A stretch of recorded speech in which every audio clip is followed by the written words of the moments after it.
Ma seule joie, tu es venue, entendre et calmer mes craintes. Mon chuchotis doit obtenir un prix contre peine cruelle. Fais-moi venir, et toi, viens me voir. Non, non, non, non, très cher, laisse-moi.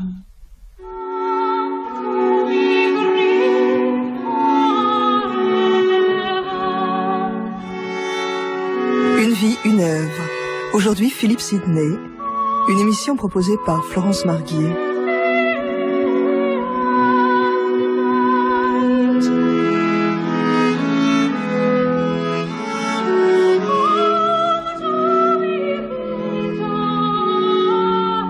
Aristocrate, chevalier et qui a l'esprit chevaleresque, courtisan au meilleur sens du terme, soldat, homme d'épée ayant son chaud à l'occasion, voire capable de violence si jamais on lui manque, humaniste, homme de lettres, mais surtout poète. Poète qui va tout de même évoluer à la fin de sa vie. Les 2 derniers sonnets que nous avons, c'est un homme qui va se détourner justement de cette longue passion, de cette longue relation avec Stella, et qui va véritablement vers un idéal, peut-être pas ascétique, mais un idéal de renoncement. La nuit a fermé son manteau, les astres font briller l'amour. Ici, le danger se retire. Jalousie reste en sommeil. Fais-moi venir, et toi, viens me voir. Non, non, non, non, très cher, laisse-moi. Sir Philip Sidney was born in 1554. Il a fait des études inachevées à Oxford, probablement en langue, domaine où il s'est toujours montré extrêmement brillant, à tel point qu'il a subjugué les cours de France, notamment, où il a été fait gentilhomme de la chambre du roi.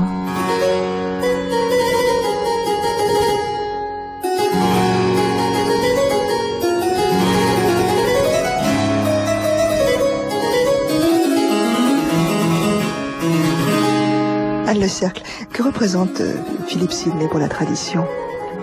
L'idéal du courtisan, notamment à l'étranger. En Angleterre, par contre, son statut à la cour, l'image dont il jouait notamment auprès d'Élisabeth, est plus nuancée. En dépit de son talent, de son charisme, qui subjugue tout le monde, il n'est pas parmi les favoris d'Élisabeth, et en fait, il se trouve dès le départ, en partie à cause de sa naissance, dans une situation en porte-à-faux.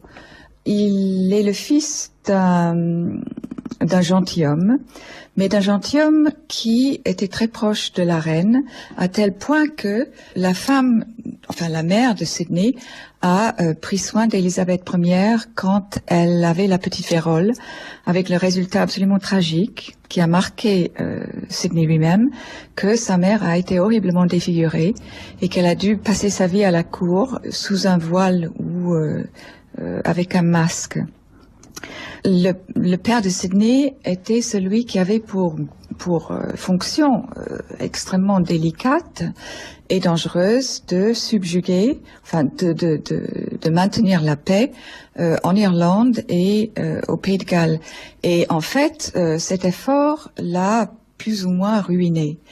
Ce qui veut dire que ce jeune homme qui a fait des études notamment de langue, de grec, de français à Oxford, et qui a complètement subjugué ses professeurs, les courtisans en Angleterre, mais aussi les courtisans en France, où, par exemple, Henri Estienne a décidé, quand il a traduit le Nouveau Testament en français, ce qui était une publication d'une très grande importance, il l'a dédié à ce jeune homme qui était venu d'Angleterre, qui avait autour de 17, 18, 19 ans et qui n'était pas de la haute aristocratie.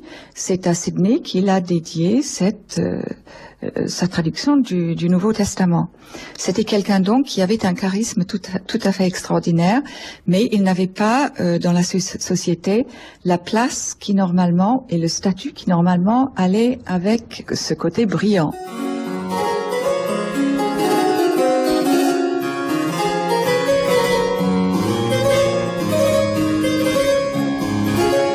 Sir Philip Sidney appartient à la deuxième moitié du XVIe siècle. Il est né en 1554, il est mort en 1586, de manière prématurée, on va dire, puisqu'il n'avait que 32 ans. Et le père, Henry Sidney, était page et compagnon de jeu du futur roi Édouard VI. Et donc, en fait, on pourrait dire que un abrégé Philip Sidney, lui, donc, naît dans ce contexte d'aristocrates qui sont très bien en cours, en fait. Qui sont très bien en cours, enfin, et il fait partie de la délégation chargée d'escorter en Angleterre le roi Philippe II, époux de la reine Marie, qui fut le parrain du poète. Donc, en fait, c'est une famille de diplomates. Oui, tout à fait. Et sous Élisabeth, Henry Sidney, le père, devient l'un des grands commis de l'État.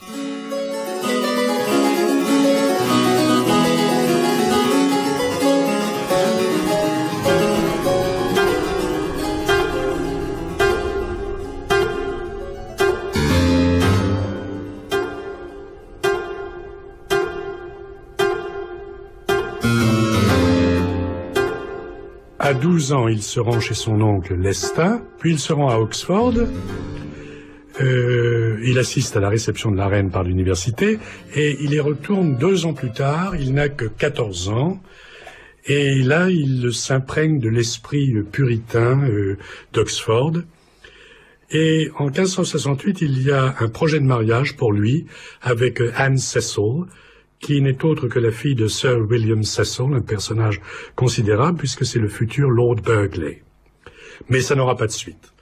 En 1571, il y a une épidémie de peste à l'université et il va quitter l'université sans avoir obtenu de grade.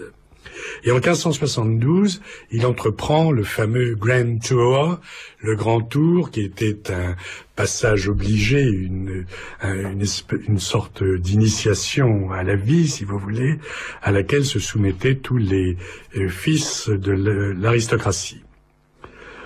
Alors, il séjourne à Paris chez son futur beau-père, Sir Francis Walsingham, qui est ambassadeur à Paris à ce moment-là.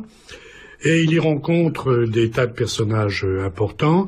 Ramus, Pierre de la Ramée, qui est un humaniste notoire, un mathématicien, professeur au Collège de France, et qui va embrasser la foi protestante et qui sera l'une des victimes de la Saint-Barthélemy.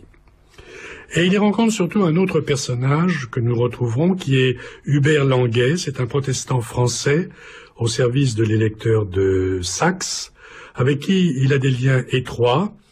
Et il se rallie aux opinions d'Hubert Languet pour reprendre la défense de la religion réformée par le moyen d'une ligue des divers États protestants.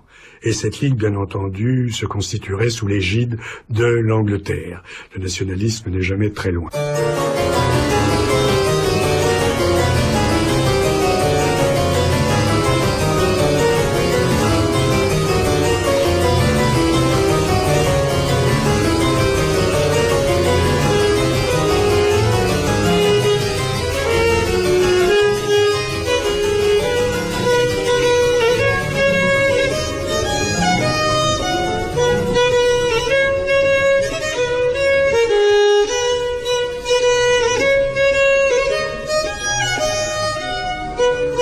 Son protestantisme militant aliénait la sympathie d'Élisabeth parce que elle se méfiait des gens qui étaient trop liés à des causes qui nécessiteraient des dépenses qu'elle ne pouvait pas se permettre. Elle n'était pas la reine de France, elle ne disposait pas depuis 1215 et la Grande Charte des finances des rois français. Et elle se méfiait de lui. Elle se méfiait de toute façon de tous les courtisans brillants qui étaient appréciés des princes étrangers. Par exemple, Sidney est devenu gentilhomme de la chambre du roi de France avant d'avoir 19 ans. Et Élisabeth se méfiait beaucoup de cela. Donc c'était quelqu'un qui était à la cour, brillait plus que ses rivaux à la cour, mais qui gardait ses distances et qui en fait préférait la compagnie de sa sœur, qui était poète, qui traduisait entre autres les tragédies de Garnier, du français, qui traduisait Pétrarque. Et c'était à Wilton, dans le Wiltshire, dans un paysage pastoral magnifique, qu'il s'isolait, à tel point d'ailleurs que Hubert Languet le lui reprochait en disant que il n'était pas saillant pour un homme de ses talents et de son rang de s'écarter de la cour comme cela. Il est très vrai que les yeux sont faits pour servir la lumière interne, et que la part céleste devrait être reine qui de ses lois s'écarte, rebelles à la nature, péril est leur. Très vrai, le dard de Cupidon ainsi nommé est une image pour nous-mêmes façonnée. Sceaux, nous l'adorons au temple de notre cœur, ce Dieu qui dépossède clergé et église. Vrai que la vraie beauté est en effet vertu, dont banale beauté ne peut être que l'ombre, éléments qui rejoignent un composé mortel. Il est vrai qu'ici-bas nous sommes pèlerins dont l'âme se doit de retrouver son pays. Vrai et vrai aussi que je dois aimer Stella.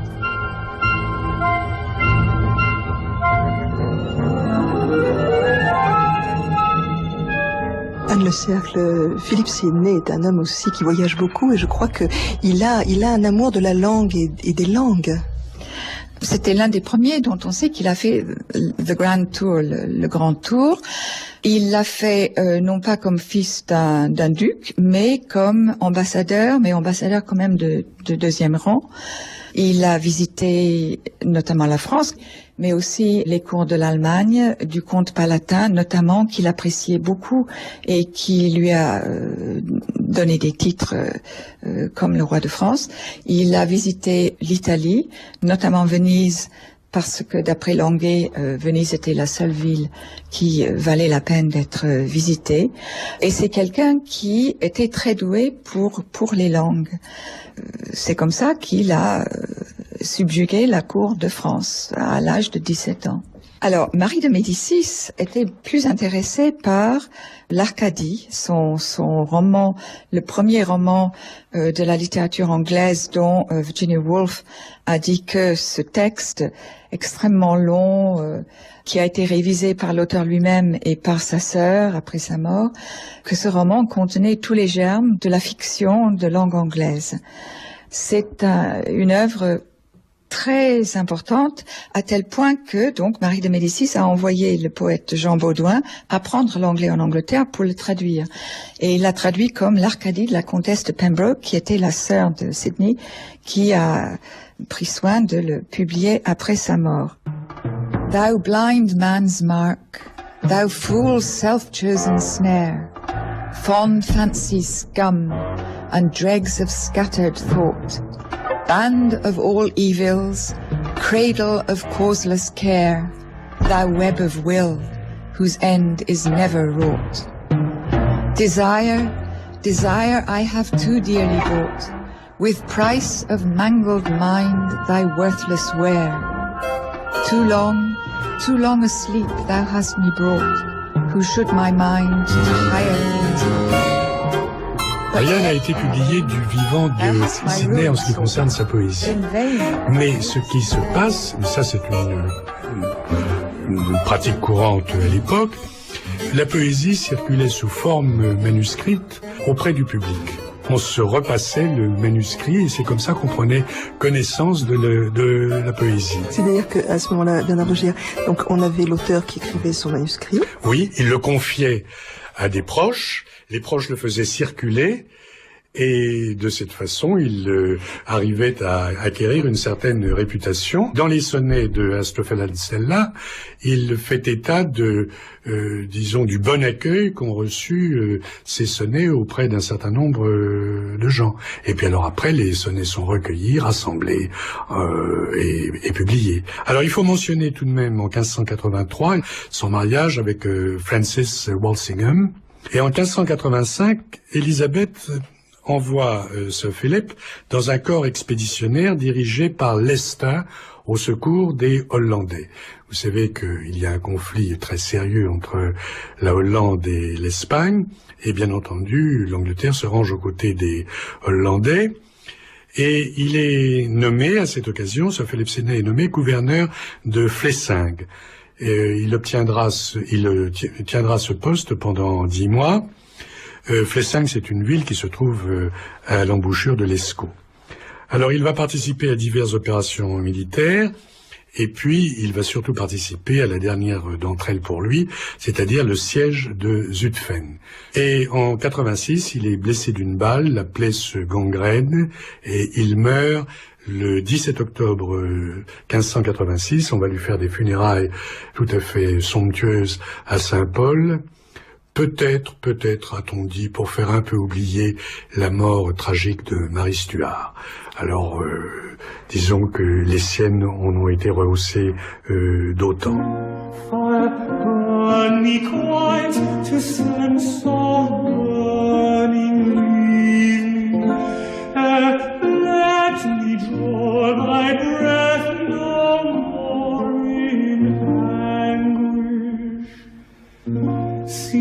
Drowned in thee of tedious life, bereave me.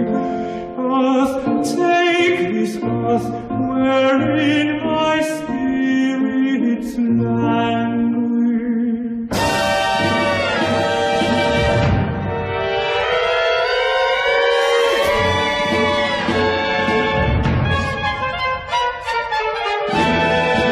Jusqu'ici, les poètes prospérait également en Angleterre, et d'ailleurs, il faut le remarquer, même lorsque la trompette de Mars résonnait avec le plus de vigueur.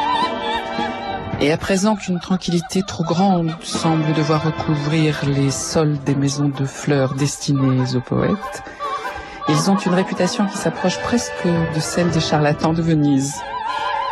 On pourrait même dire en vérité que si d'une part le pays couvre d'éloges la poésie, qui, telle Vénus, mais pour de meilleures raisons, préfère être prise au filet avec Mars que de se soumettre au calme matrimonial de Vulcain, il devient compréhensible d'autre part que les poètes soient moins reconnaissants envers une Angleterre oisive qui peut à peine, aujourd'hui, endurer la douleur que génère une plume. D'où il s'ensuit nécessairement que ceux qui suivent la voie poétique sont des hommes grossiers, à l'esprit servile, pour qui la récompense de l'imprimeur est une reconnaissance suffisante. Ces hommes, par le simple fait qu'ils apposent leur nom sur leur poésie, déshonorent la plus honorable des poésies par leur conduite déshonorante. Car de nos jours, comme si toutes les muses étaient enceintes et avaient donné naissance à des poètes bâtards, ces derniers, sans qu'on le leur ait demandé, occupent les rives de l'Hélicon et leurs lecteurs finissent plus épuisés que des chevaux de poste.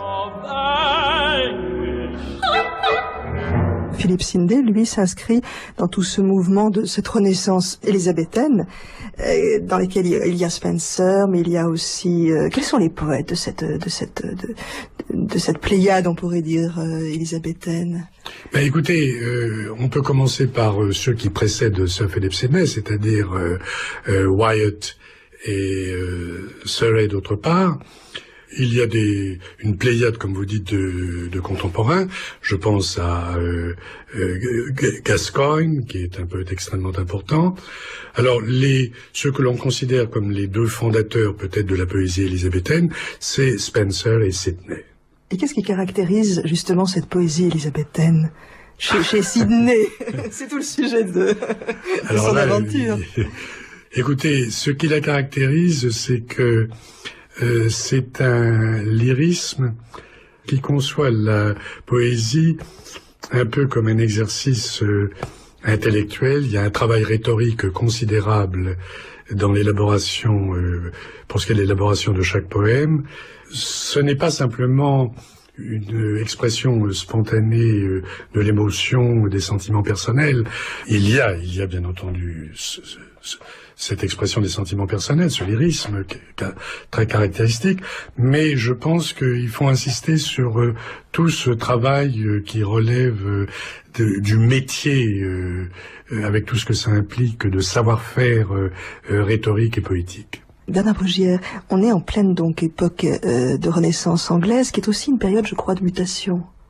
Tout à fait considérable à tous égards, ne serait-ce que pour le fait que on insiste à l'établissement de l'anglicanisme. Ça crée un changement considérable dans les mentalités, dans les mœurs. C'est aussi la montée du puritanisme concurremment à l'installation de l'anglicanisme. Il y a un essor économique considérable. L'Angleterre devient maîtresse des mers au détriment de l'Espagne, comme vous le savez. La population s'accroît de manière spectaculaire. C'est la fondation du premier empire colonial de l'Angleterre. On n'en finirait pas de recenser toutes les mutations de l'époque. Et à ce moment-là, Bernard Bruguière, Philippe Sidney, donc lui apparaît à la cour même d'Élisabeth. Est-ce que c'est un poète de cour? Est-ce que c'est un diplomate? Est-ce que c'est un gentilhomme poète? Enfin... Non, ça ne se passe pas tout à fait comme ça. Sa carrière est très différente de celle de son oncle Leicester, qui était favori d'Élisabeth. Parce que lui, ce Philippe Sidney, c'est quelqu'un qui ne sait pas flatter, ne veut pas flatter, et en fait, à la différence des autres poètes contemporains, il n'y a pas un seul éloge de Gloriana, c'est ainsi qu'on appelait Élisabeth, dans ses vers. Et puis alors, il y a eu un épisode malencontreux, il est très critique à l'égard du projet de la reine d'épouser le duc d'Alençon. Sir Philip Sidney ne voulait absolument pas d'un mariage avec un Français, il le fait savoir haut et clair, et ceci ne le met pas bien en cours. Mais enfin, en 1576, il est quand même nommé échanson de la reine. Et en 1577, il est chargé d'une ambassade auprès de l'empereur Rudolf II de Habsbourg. Il ira accompagné d'un poète pas très connu, mais à mon avis très important, c'est Fulk Greville. Et là, il va rencontrer Don Juan d'Autriche, le vainqueur de Lépante, et en 1583, il va être fait chevalier. Et alors, il participe à la vie et aux fêtes de la cour, il s'intéresse à la politique internationale, ça apparaît d'ailleurs dans le sonnet 30, où il définit et il défend la politique irlandaise de son père, et en 1584, il est nommé co-directeur de l'artillerie, c'est un poste qu'il briguait depuis 3 ans, voyez-vous, on a mis le temps pour le lui donner. Alors, ce qu'il faut comprendre, c'est qu'il partageait son temps entre Leicester House, c'est-à-dire la résidence londonienne de son oncle, favori d'Élisabeth, et le château de Welton, dans le Wiltshire, où résidait sa sœur, la comtesse de Pembroke. Prend-il envie à la nouvelle lune turque de nourrir ses cornes sur la côte chrétienne? Comment le roi de Pologne, sans permission, va chauffer froid de Moscou par un incendie? Si les 3 partis français peuvent s'accorder, la diète des Allemands est-elle si bonne? Si, ayant perdu tant de cités, la Hollande se confie à l'ombre douce de l'oranger? Comment l'Ulster apprécie l'ancien mort doré avec lequel mon père l'avait déjà dompté? Si la cour écossaise s'agite de nouveau, tant de questions posées par des esprits nerveux, plein de bonnes manières, je ne peux qu'y répondre sans savoir comment, car toujours je pense à vous. Il y a un sonnet qui est très fort, qui est le sonnet 30, dans lequel le locuteur évoque toute l'actualité diplomatique internationale qui l'entoure, qui entoure, lui, le sujet de cette passion presque morbide. Eh bien, tous ces sujets d'actualité qui sont d'une actualité pressante, brûlante, urgente. On évoquait tout à l'heure la figure de son père et la façon dont il a contribué à mater la révolte en Aoste. Tout ceci figure dans le sonnet. Et ça, c'est le paradoxe, parce qu'un sonnet, c'est une forme poétique courte. Mais dans ce sonnet-là, il y a le monde entier. Il y a le monde entier et les événements qui l'interpellent et qui font que lui, le favori, celui qui est en cours, on ne cesse de lui poser des questions sur les Turcs, sur les Irlandais, sur les Espagnols. Qu'est-ce qu'il dit? Contraint par les bonnes manières, je réponds. Mais, quelque part, tout ceci Rien de tout ce qui m'environne et m'entoure ne m'est réel. Je suis dans une forme de détachement d'avec le réel. Pourquoi? Parce que je suis tout entier absorbé par mon mal, par ma passion. Le monde extérieur a cessé d'exister à mes yeux. Et ça, c'est peut-être un symptôme, peut-être le symptôme privilégié de la passion amoureuse. Quand tout autour de soi qui n'est pas l'amour perd sa réalité, son relief, son goût, rien, finalement, au fond, ne l'intéresse, si ce n'est sa passion. Stella had refused me, Stella whom more love had proved in this cative heart to be, than can in good use be moved towards lambkins best beloved. Bernard Brugière, Stella. Oui. Alors, qui est Stella? Ah, venons-en à Stella. Derrière le nom de Stella, il y a Pénélope d'Évreux. En 1575-1576, un mariage est envisagé entre Pénélope et Philippe. Et qui est Pénélope d'Évreux? C'est la fille de son ami Walter d'Évreux, qui est le premier comte d'Essex. Et Pénélope était la sœur de Robert d'Évreux, le deuxième comte d'Essex, celui qui sera le favori d'Élisabeth Ier. Alors, vous voyez tout de suite une coïncidence.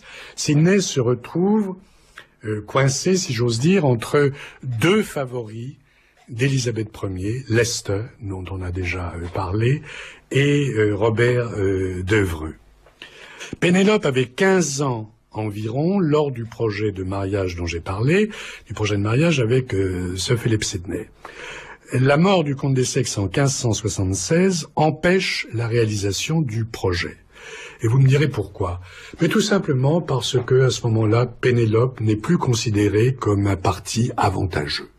Alors, la comtesse d'Essex, la veuve du premier comte d'Essex, épouse Leicester en 1578, et elle emmène sa fille avec elle, et Sidney eut l'occasion de rencontrer Pénélope à Leicester House.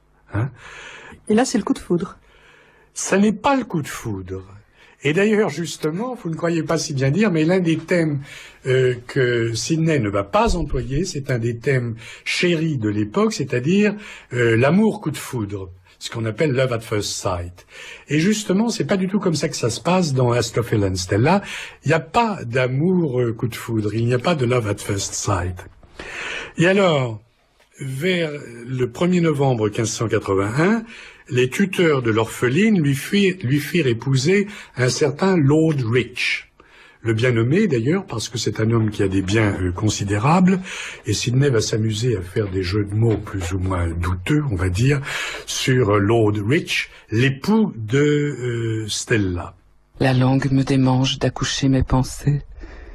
Prêtez-moi donc, Seigneur, un peu votre attention, car de ma vie il me faut raconter l'énigme. Du côté de l'aurore, une nymphe demeure, riche de toutes les beautés que peut voir l'homme. Beauté tant éloignée du pouvoir des mots que c'est rabaisser sa gloire que dire qu'elle excelle. Riche du trésor de son renom mérité, riche des richesses de son grand cœur royal, riche des dons qui la couronnent éternelle, qui, bien que très riche dans toutes ses parties, le gage d'une vraie félicité terrestre, n'a qu'une seule infortune, elle est riche. Rich of shade, where birds wander, music made.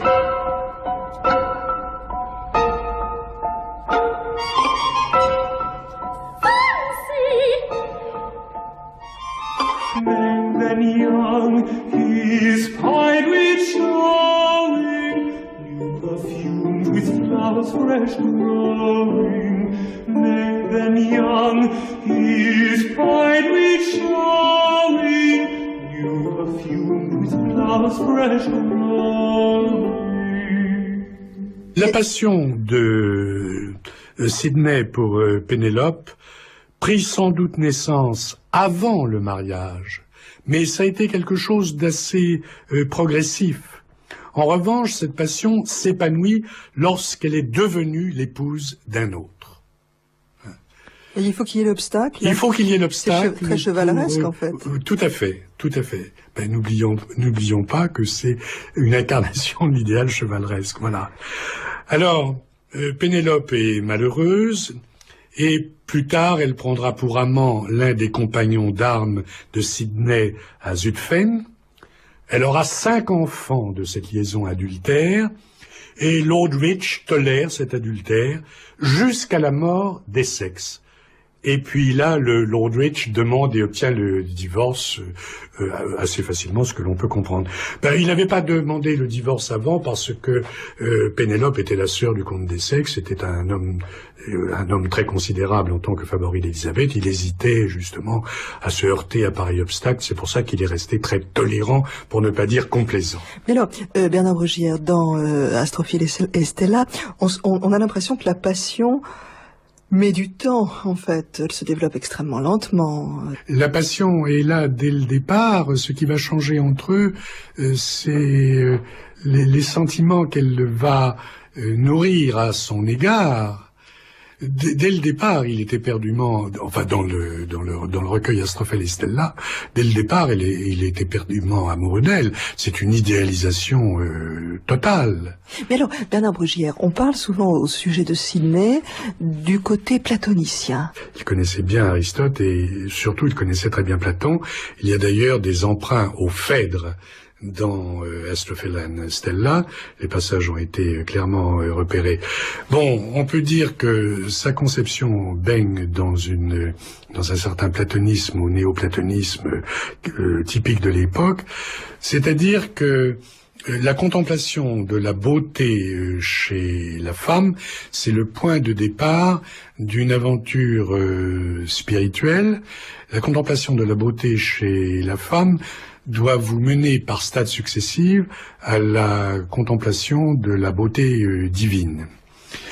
Et une fois d'ailleurs qu'on sera parvenu au stade de la contemplation divine, on pourra à ce moment-là, comment dirais-je, mettre la femme de côté qui a servi d'intercesseur sans doute, mais qui n'aura plus de rôle à jouer à proprement parler.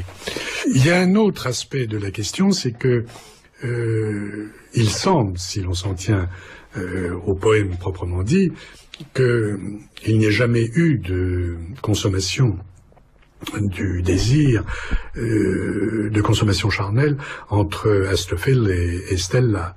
Les règles que Stella impose à Astrophèle sont très strictes. Il n'est pas question qu'il éprouve du désir pour elle. Ça, c'est extrêmement clair. Elle consent à être proche de lui, elle consent une certaine proximité, à condition, bien entendu, qu'il n'y ait pas de touchement formel, charnel. La seule privauté qu'elle lui permette, c'est le baiser.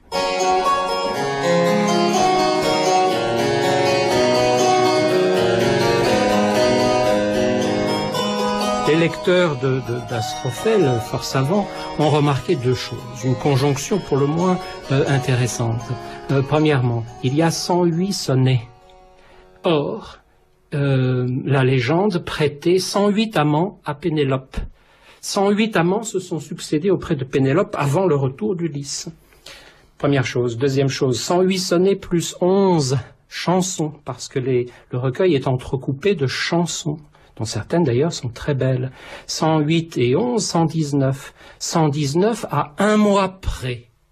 À 1 mois près, correspondent aux 120 mois qu'a duré l'errance d'Ulysse avant le retour à Ithaque. On voit donc qu'il y a la volonté de prendre à bras le corps un réseau mythopoétique, c'est-à-dire la veine homérique, qui est la plus belle et la plus forte et la plus noble des veines, et puis de s'y confronter. Et donc le tour de force ici consiste à mêler, embrasser la veine lyrique et une certaine forme de veine homérique. Le tout au service, je dirais encore une fois, d'un embellissement de la figure de Pénélope, dont je ne dirais pas qu'elle n'est qu'un simple prétexte, mais voilà, qui se trouve magnifié, qui se trouve rehaussé. Et la poésie, ce serait ça, ce serait une manière de rehausser la figure aimée.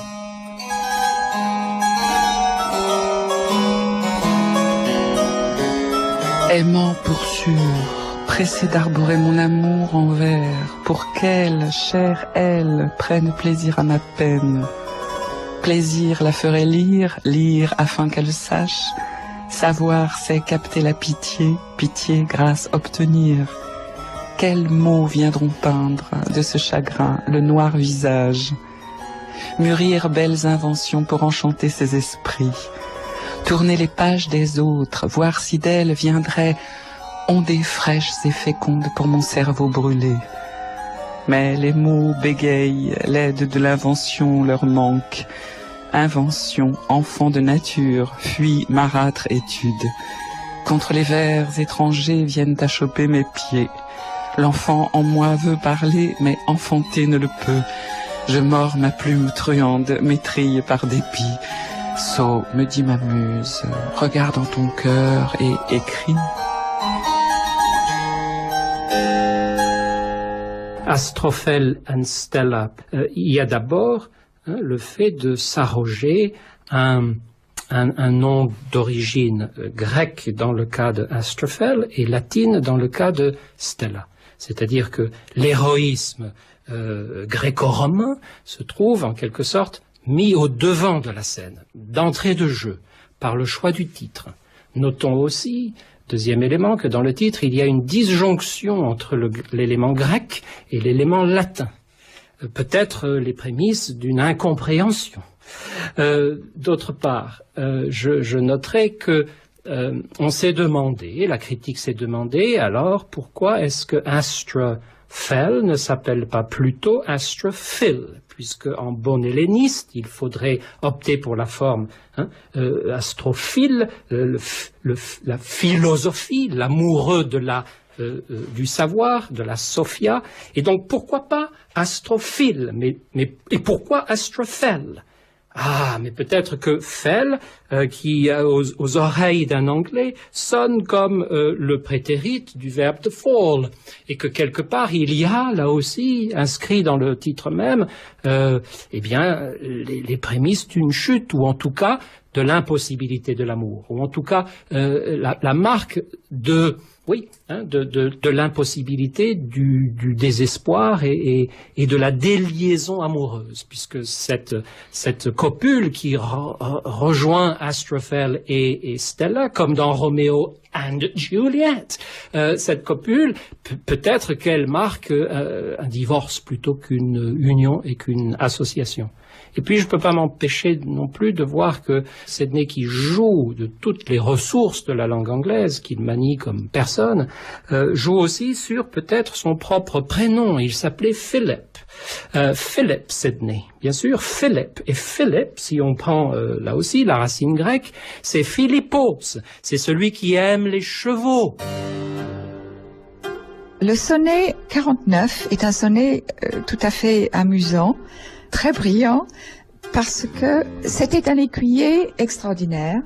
Il se moquait des jeux chevaleresques qu'Élisabeth a affectionnés pour, en quelque sorte, reféodaliser ces barons remuants.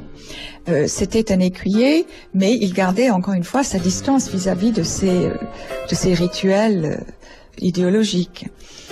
Et le sonnet joue sur le fait que lui est un écuyer remarquable, mais que lui est le cheval de l'amour, qui est l'écuyer aussi, donc l'amour fait de lui un cheval.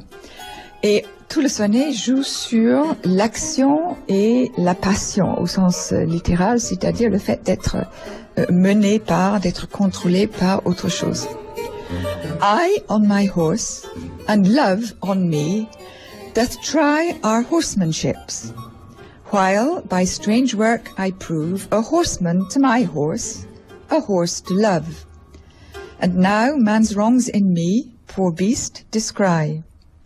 The reins wherewith my rider doth me tie are humble thoughts, which bit of reverence move, curbed in with fear, but with guilt boss above of hope. which makes it seem fair to the eye. The wand is will.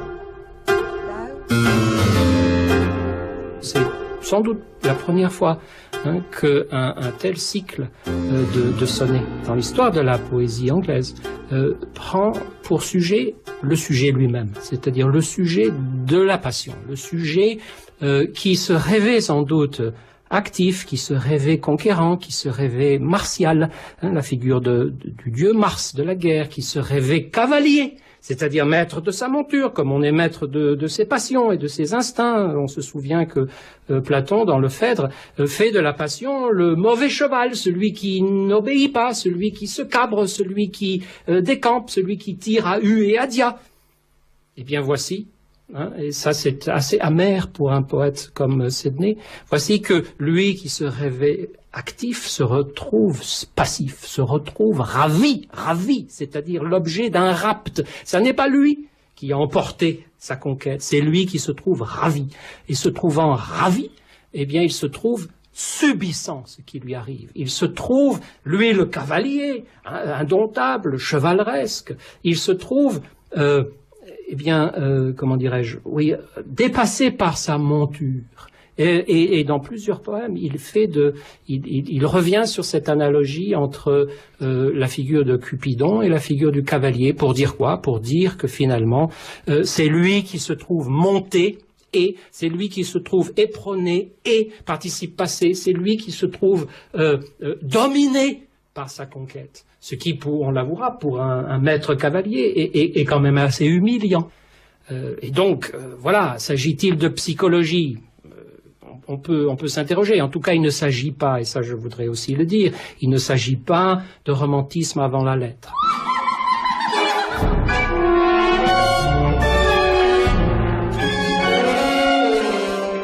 Le sonnet 39 est un sonnet qui a sûrement dû influencer Hamlet quand il prononce son soliloque « To be or not to be », où il présente la mort comme un sommeil, parce que la liste très émouvante de visions du sommeil se retrouve dans son rythme et dans sa forme grammaticale quasiment telle qu'elle, même si ce ne sont pas les mêmes mots, chez Hamlet. Donc le sonnet 39. Come sleep, oh sleep.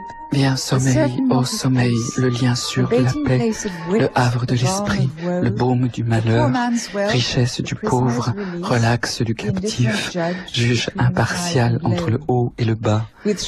D'un écu de fer, protège-moi de tous ces dards furieux jetés sur moi par le désespoir.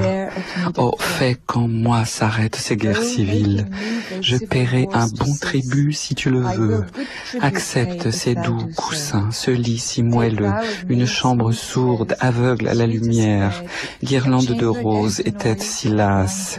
Et si toutes ces choses qui sont tiennes de droit ne touchent pas ta grâce, en moi tu verras, plus vive encore, l'image de Stella. Thou shalt in me, livelier than elsewhere, Stella's image see. Who is it that this dark night?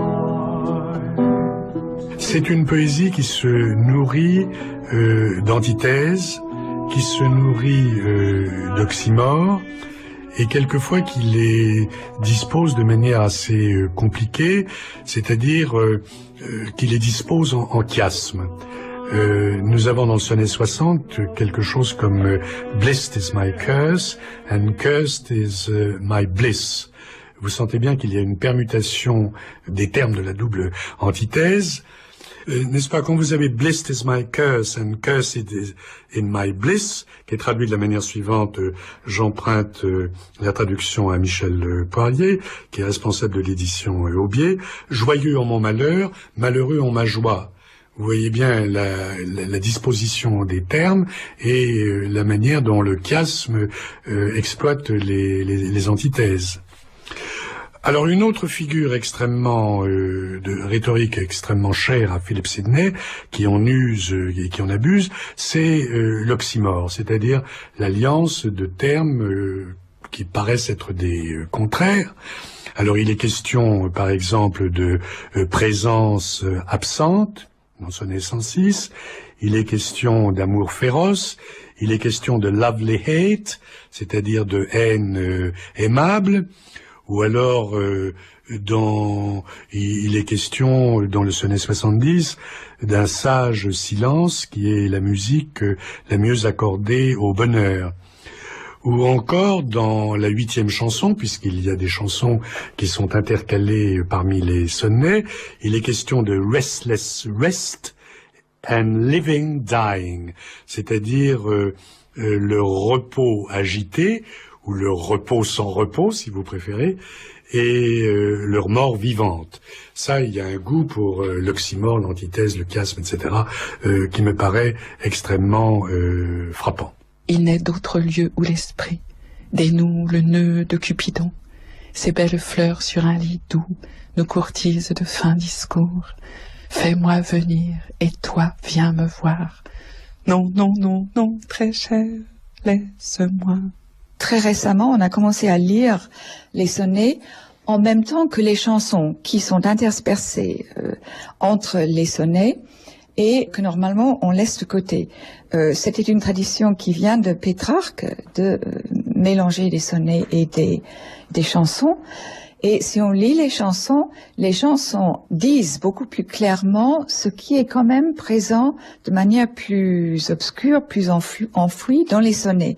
C'est-à-dire que, loin d'être invité à s'identifier aux personnages qui souffrent des peines d'amour, on est censé voir dans ces tourments amoureux une expérience dont le but est didactique et qui vise à susciter chez le lecteur une réaction vis-à-vis d'un exemple tout à fait négatif. Par exemple, dans les chansons, on trouve des expressions qui, dans un contexte érotique, parce que le but est de jouir de la dame, pas du tout courtois, des expressions qui sont peu ou prou blasphématoire. Il utilise les métaphores de la religion chrétienne, l'arbre de vie, the songs of praise, expression qui désigne les hymnes en anglais, toute une imagerie qui, dans l'amour courtois, visait à célébrer la dame, mais dans une perspective platonique, alors que, pour ce qui est de Sidney, ça n'est pas la caritas qui est le but, mais la cupiditas. Et si on incorpore donc les données beaucoup plus violentes, parce qu'il y a toujours sous Sidney, sous cet esprit brillant, cette maîtrise extraordinaire et très plaisante de la rhétorique de la cour, il y a une grande violence. Et d'ailleurs, Sidney, on le sait, était quelqu'un qui avait des accès de rage. Il y a un incident célèbre sur un cours de tennis où il jouait avec le comte d'Oxford et le comte d'Oxford l'a traité de petit chiot. Sidney n'a pas supporté et il y a eu une altercation extrêmement violente et la reine Elisabeth est intervenue pour remettre Sidney à sa place parce que il avait face à lui un comte et lui n'était que maître Sidney à cette époque-là. Donc il y a une grande tension entre si vous voulez, les deux faces du désir. Et le désir est quelque chose qui obsède Sidney du début à la fin. Le désir comme quelque chose qui est essentiellement, comme il dit dans l'un des sonnets, désir à tuer. Le désir doit être tué parce que ça mine l'homme, ça le rend incapable de penser, d'être digne même du nom d'homme.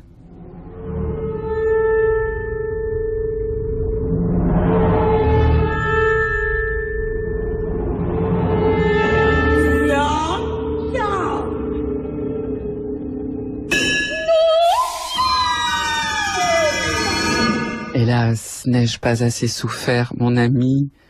Plus féroce sur mon sein est la déchirure que celle du premier homme qui vola le feu, quand sur moi l'amour décharge tout son carquois.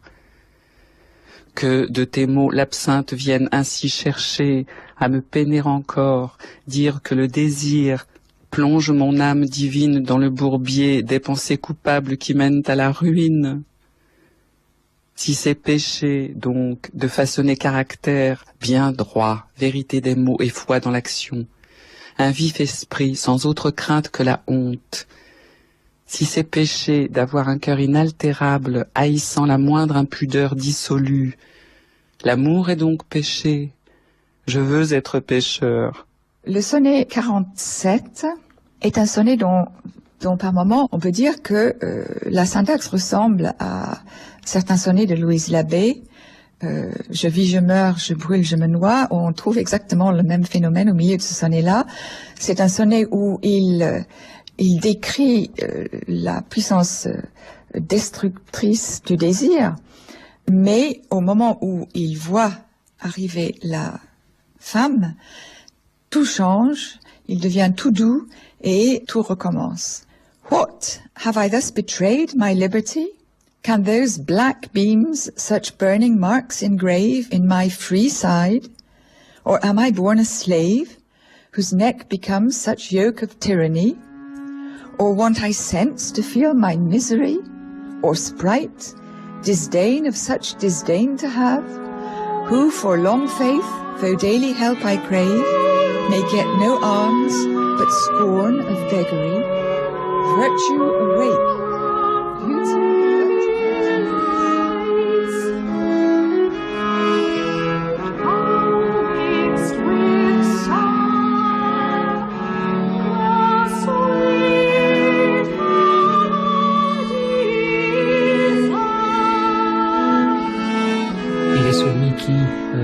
Acclimater définitivement le Pétrarque et le pétrarchisme en Angleterre. C'est lui, parce que effectivement, lors de ses voyages sur le continent, il s'est imprégné de la littérature italienne en particulier, et donc il ramène ça dans ses bagages.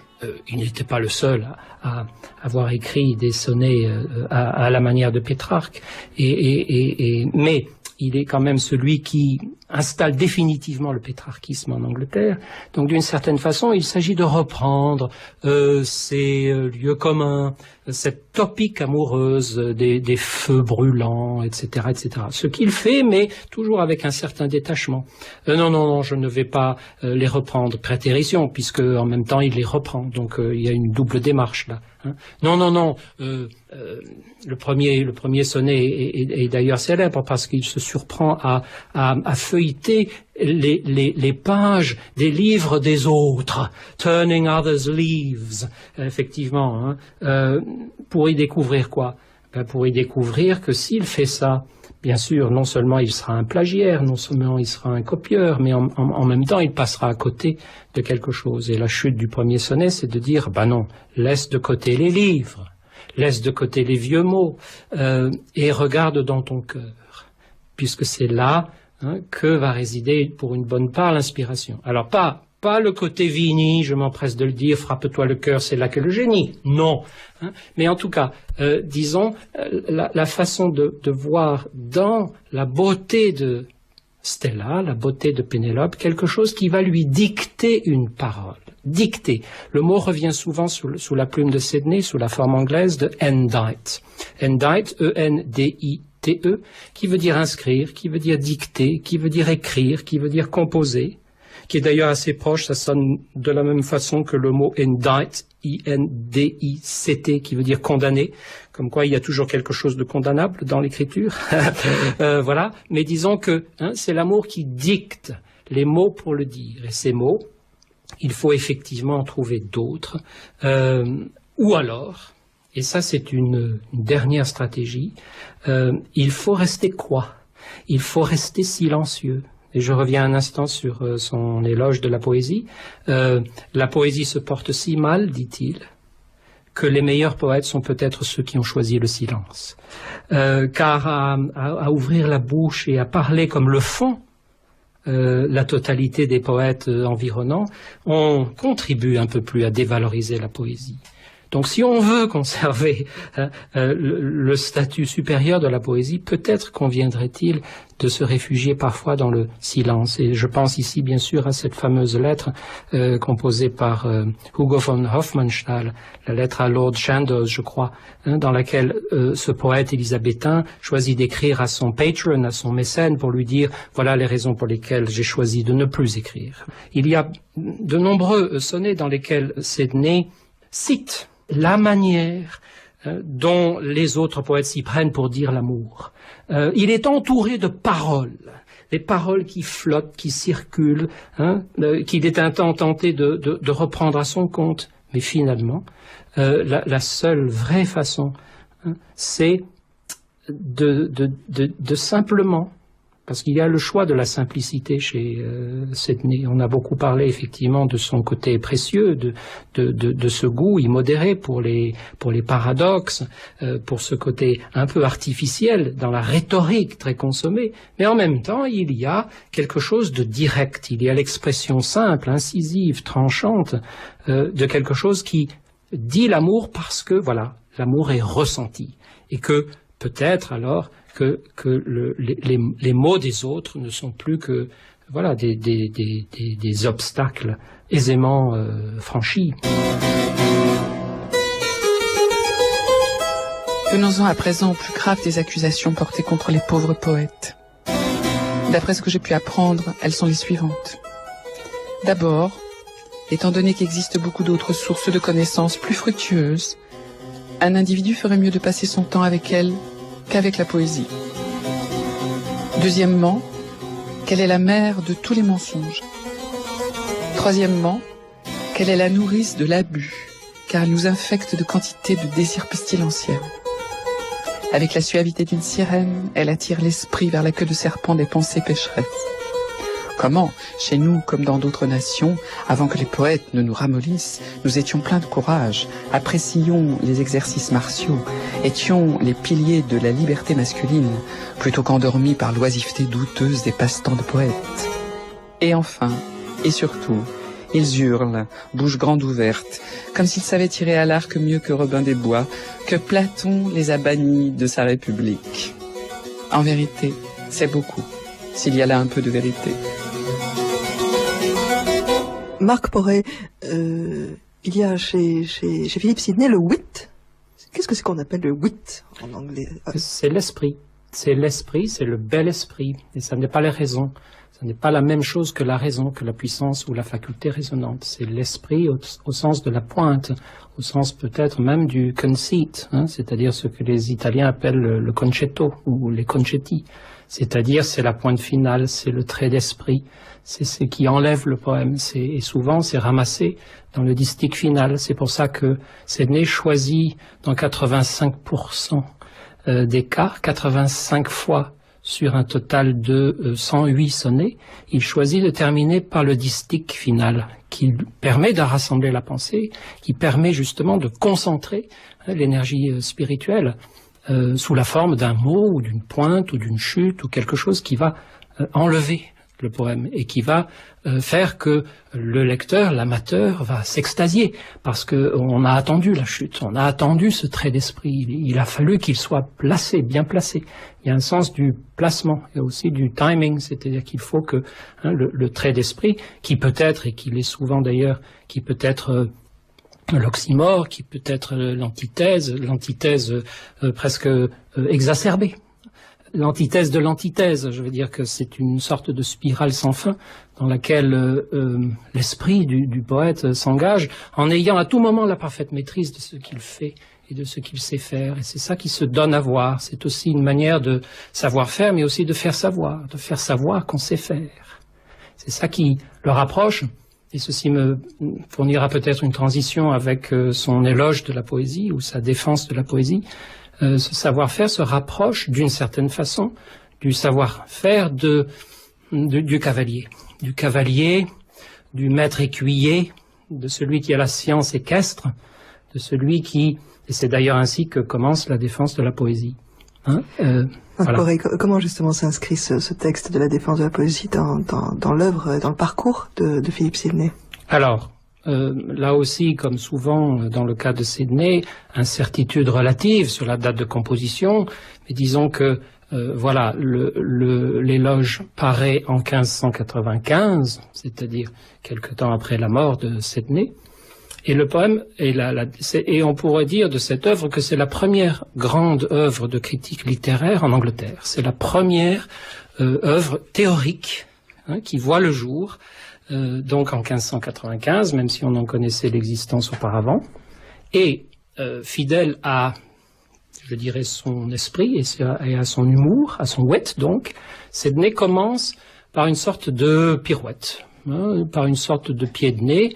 La scène se passe à Vienne. Nous sommes dans la Reiterschule de Vienne, dans le grand manège. Et Sédné est présenté au maître écuyer qui règne et que la modestie n'étouffe pas.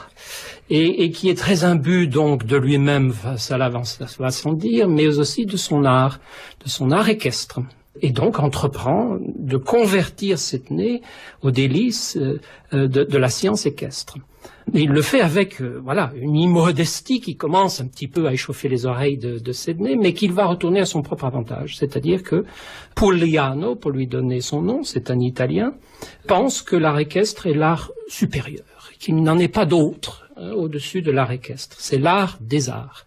Et de fil en aiguille, il en arrive même à faire l'éloge du cheval. Alors non seulement le cavalier est le plus brillant de tous les personnages, mais le cheval est plus que la plus noble conquête de l'homme. C'est vraiment quelque chose de tout à fait éblouissant.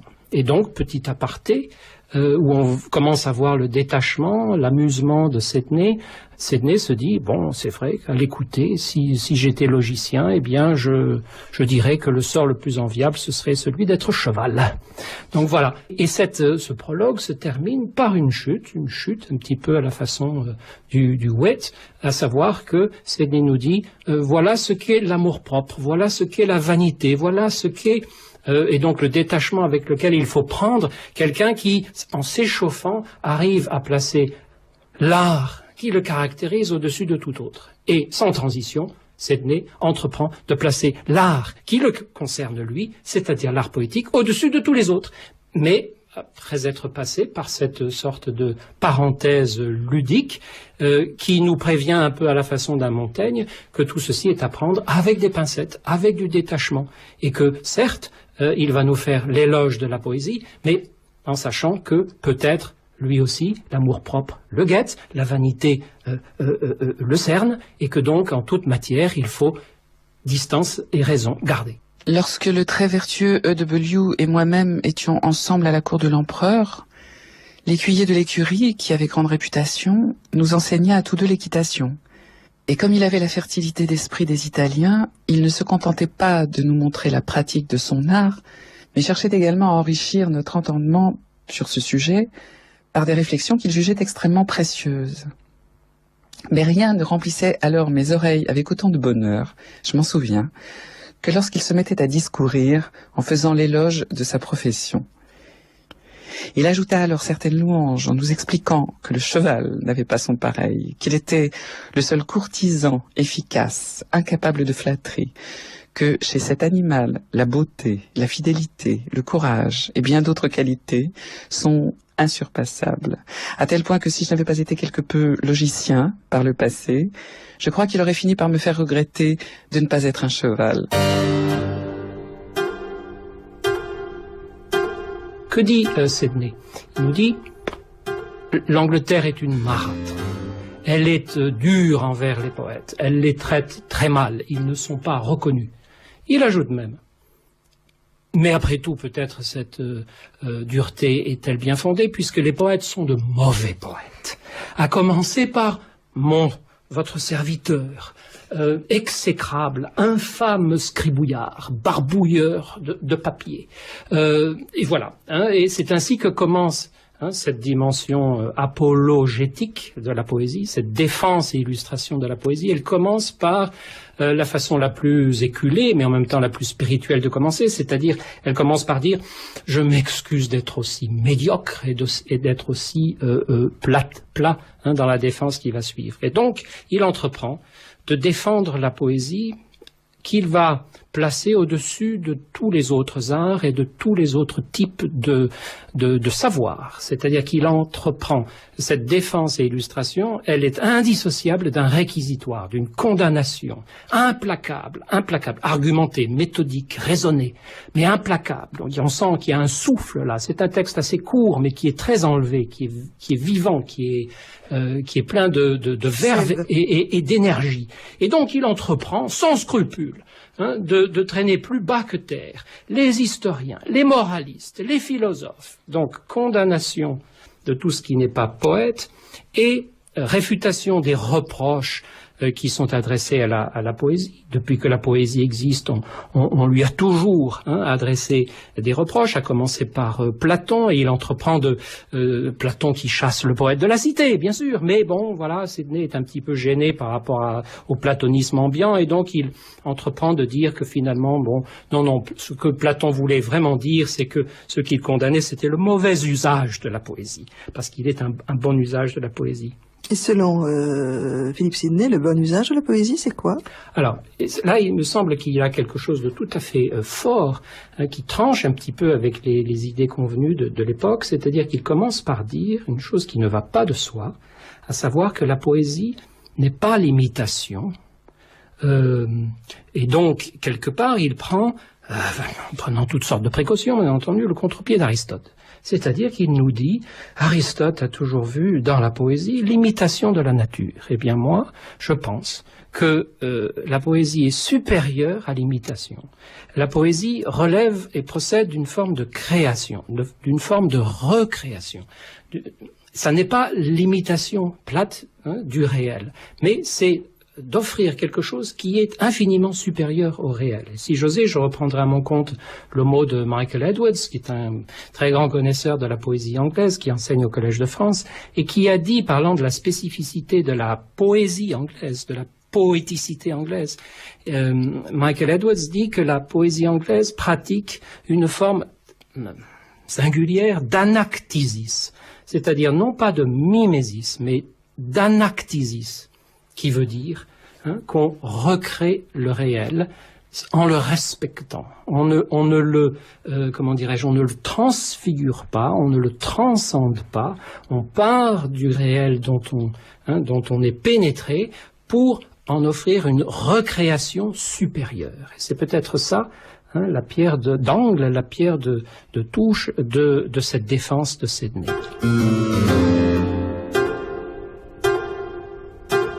Puisque la poésie, toujours digne d'éloge, est pleine d'un plaisir qui incite à la vertu, et que ne lui manque aucun des dons qui doivent appartenir au noble nom du savoir. Puisque les critiques que l'on fait d'elle sont soit fausses, soit infirmes.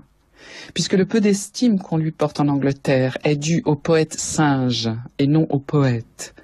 Puisque, enfin, notre langue est parfaitement adaptée pour faire honneur à la poésie et pour en être honorée.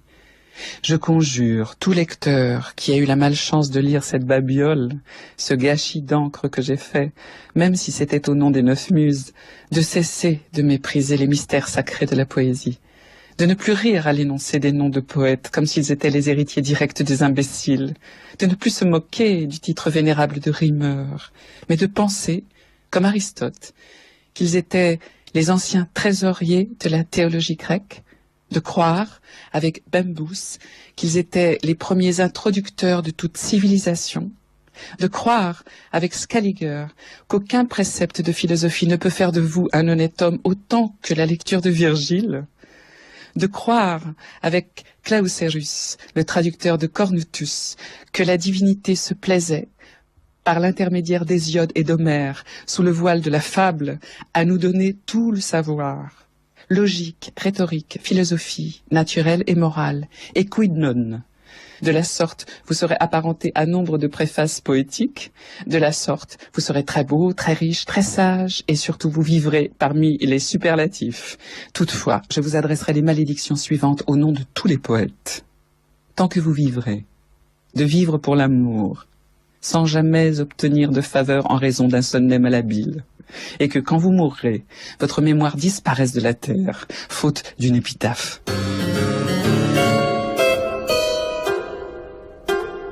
Anne Le Cercle, Philippe Sidney est donc une figure totalement atypique en fait dans le paysage, à la fois dans le paysage de l'Angleterre, de la cour, mais de la littérature anglaise, élisabéthaine.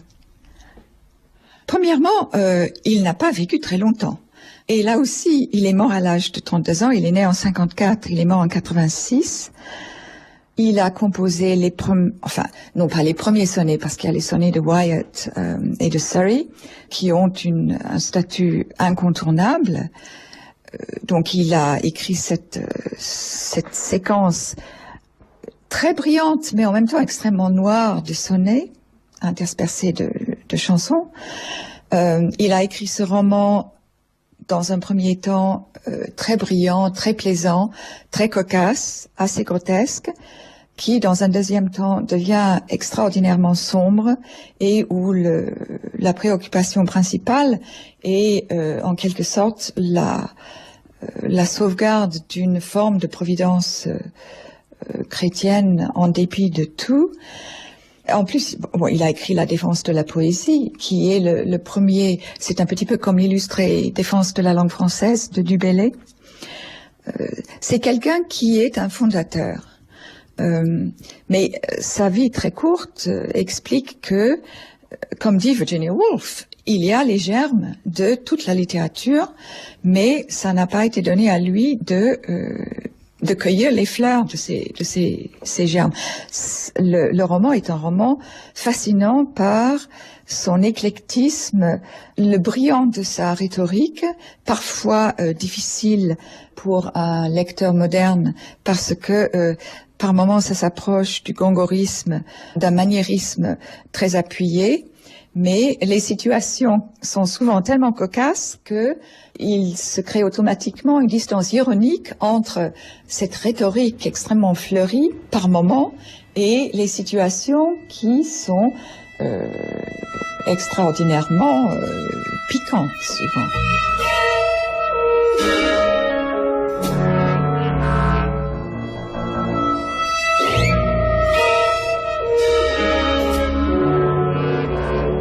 Anne Le Cercle, donc dans le parcours de Philippe Sidney, il y a l'Arcadie, ce roman, mais c'est un roman en deux temps, j'ai l'impression, l'Arcadie et la Nouvelle Arcadie. Et donc, qu'est-ce que va révéler, en fait, qu'est-ce que nous dit à la fois l'histoire, mais en même temps, que représente cette écriture chez Philippe Sidney? L'œuvre littéraire de Sidney a deux volets.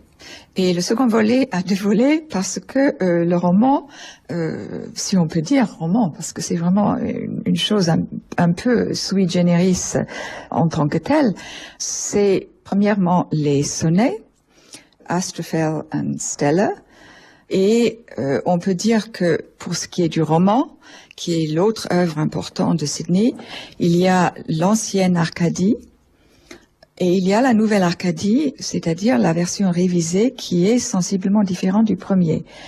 L'Arcadie, jusqu'à un certain point, et même à un degré assez poussé, peut être comparée à l'Angleterre des années 80, 79-80, parce que c'est un pays qui est entouré de pays en guerre. Mais ce pays est géré par un roi appelé ironiquement Basilius, qui veut dire royal, dont Sidney fait une figure grotesque. C'est la figure du Senex Amans, du vieillard habité par une passion, qui est une passion assez cocasse parce qu'il tombe amoureuse d'une Amazone qui est en fait un prince amoureux de l'une de ses filles. Et l'intrigue amoureuse est extrêmement originale. C'est une intrigue où le déguisement, où la perception du genre sexué est brouillée à un tel point que on sent là quelque chose de ce que par exemple Freud a pu dire, ou a pu sentir, a dit plutôt, sur la nature fondamentalement bisexuelle du désir.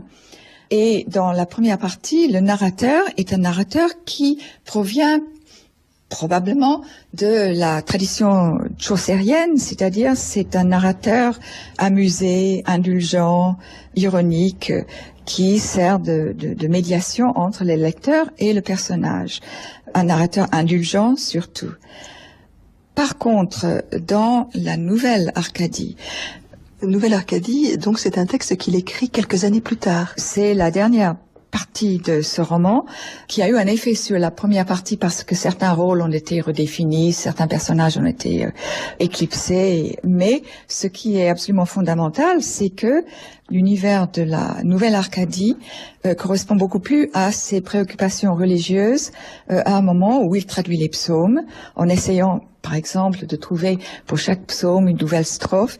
Et on trouvait femme, et n'ayant plus les tourments du désir, peut-on dire, sa vision du monde est beaucoup plus religieuse. C'est une vision où les intrigues amoureuses prennent de très loin un rôle secondaire. Et ce qui est fondamental dans cette deuxième partie, c'est la manière dont l'héroïsme fait de Sidney un être tout à fait unique dans la culture anglaise, c'est-à-dire quelqu'un qui est un féministe avant l'heure, qui ne partage pas du tout la misogynie de ses contemporains littéraires, y compris Shakespeare.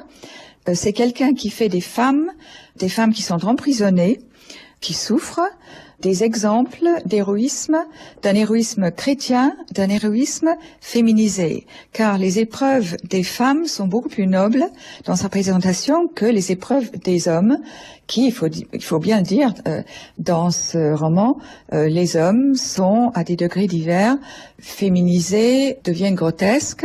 L'exemple le plus contraire à cette vision-là des hommes se trouve dans la deuxième partie donc, c'est le mari d'une femme qui est visiblement l'image de sa mère, défigurée. C'est un homme qui est fidèle à sa femme, horriblement défigurée, mais à la différence de sa propre mère, cette femme, à cause de sa vertu, est miraculeusement guérie. Mais c'est un univers très sombre. L'héroïne, et ça c'est très important pour l'histoire de la littérature anglaise, il y a deux héroïnes. L'héroïne Philocléa est une héroïne qui a effectivement été dépucelée par l'un des deux princes, mais ce qui est tout à fait étonnant, chez Sidney, cette héroïne dépucelée devient une figure d'autorité morale. C'est surprenant. Tout à fait. C'est tout à fait surprenant, et Virginia Woolf n'a pas manqué de le souligner. Dans la deuxième partie, ce qui est encore plus important, donc, c'est la figure de Pamela, l'autre héroïne, qui incarne le principe de vincit qui patitur, c'est-à-dire le vainqueur est celui qui souffre. Et en fait, Pamela devient l'expression des textes sur lesquels Sidney réfléchit pour ses traductions. Les fondements de la religion chrétienne de Duplessis-Mornay. En fait, Pamela est une héroïne admirable par son stoïcisme dans la douleur, dans cet emprisonnement atroce au milieu d'une île.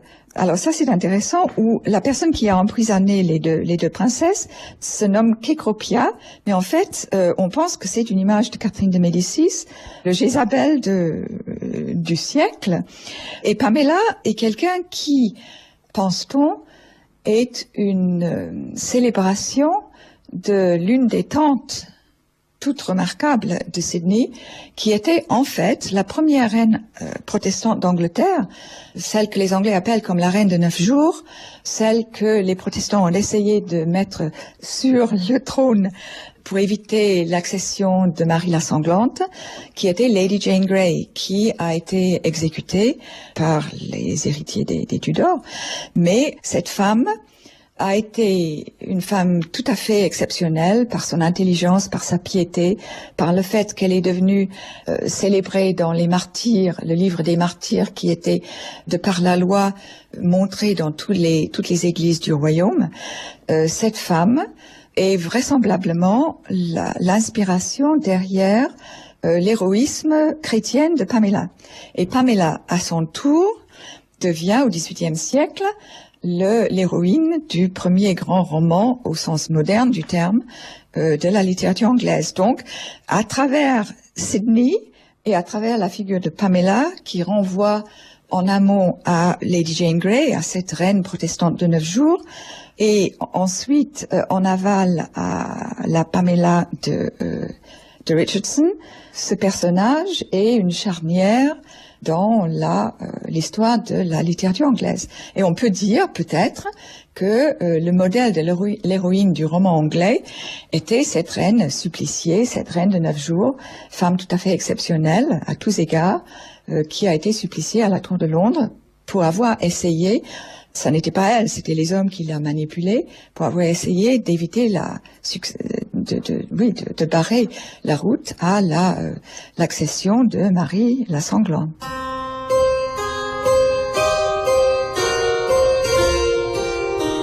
Mais laisse-moi écrire. Et pourquoi? Pour calmer un cœur trop lourd. Calmer par des mots les miroirs de tous ces soucis qui chaque jour te chagrinent. Souvent combat cruel, bien représenté, plaît. N'as-tu pas grande honte à publier ton mal? Non, il sert à ma renommée étant si rare. Si les sages dans tes mots ne voient que bêtises, qu'ils restent donc secrets, ils ne déplairont plus. Des mots non entendus, est-il chose plus vaine? Endurer sans parler, est-il chose plus dure? Suffit, esprit sot, l'esprit gâte mon esprit. Ainsi j'écris en doutant d'écrire, j'impose à l'encre gâchée mes mots, on y voit peut-être le pouvoir de Stella qui trouble mon esprit.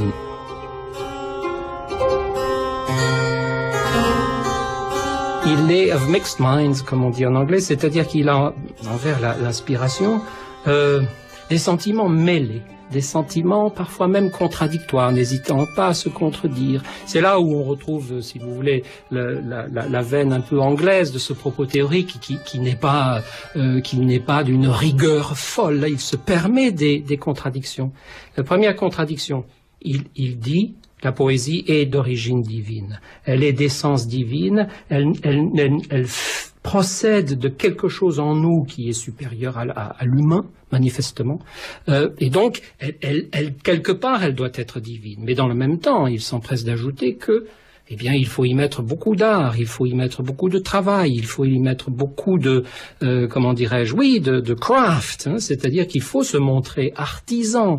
Et quelque part, Sidney commence à se détacher comment dirais-je, de cet amalgame ou de cette association entre le poète et le vatès. N'empêche qu'il reprend, c'est peut-être même le vrai départ de sa défense, il reprend le mot de vatès, il reprend la fonction du vatès, du poète inspiré, du poète enthousiaste qui est pénétré par quelque chose de supérieur à l'homme.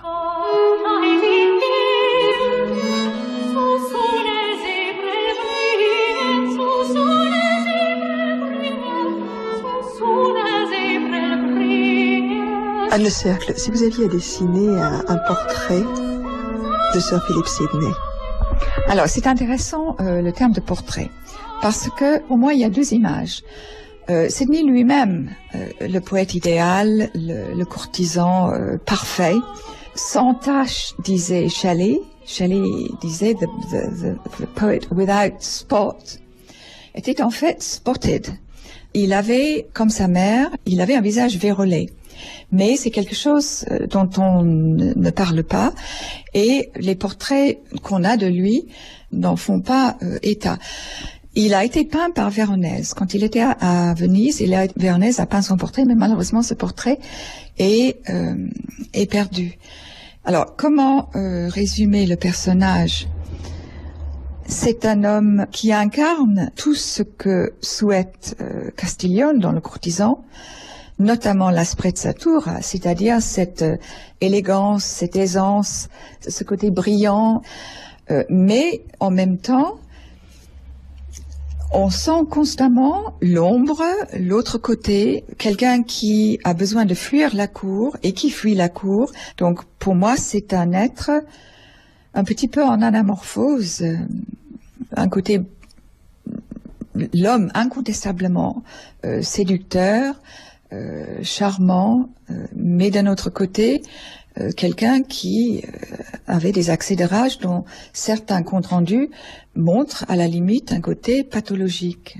Peut-être par le fait qu'il était, c'est l'autre versant de cette présentation, de cette image tout à fait positive, extraordinairement unique à l'époque, des femmes comme des femmes qui souffrent et qui sont des modèles, alors que les hommes sont au contraire, enfin dans le roman, les hommes sont des êtres avec des failles béantes.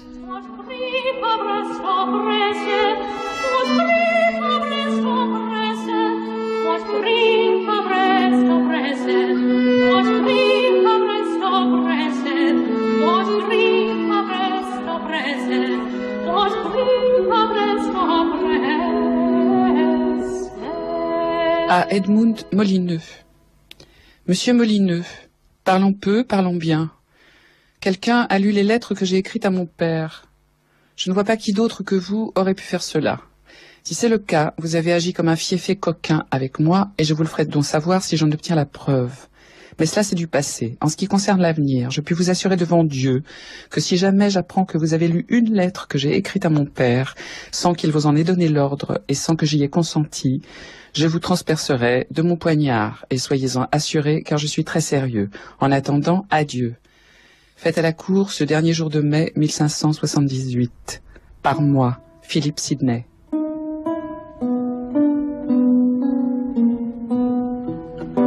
Le dernier mot du recueil, 108 sonnets, s'achève sur le mot anglais « annoy ». Et « annoy » en anglais, ça veut dire, bon, c'est pas l'ennui, ou alors il faut remonter à la source du mot « ennui ». C'est le tourment, c'est le tourment.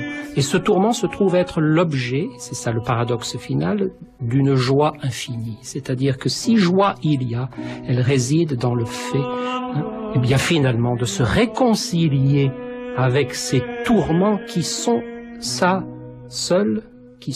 seule passion, le seul combustible, le seul carburant du sujet amoureux.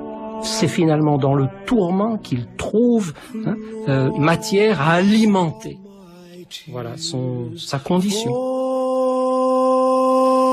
From your springs,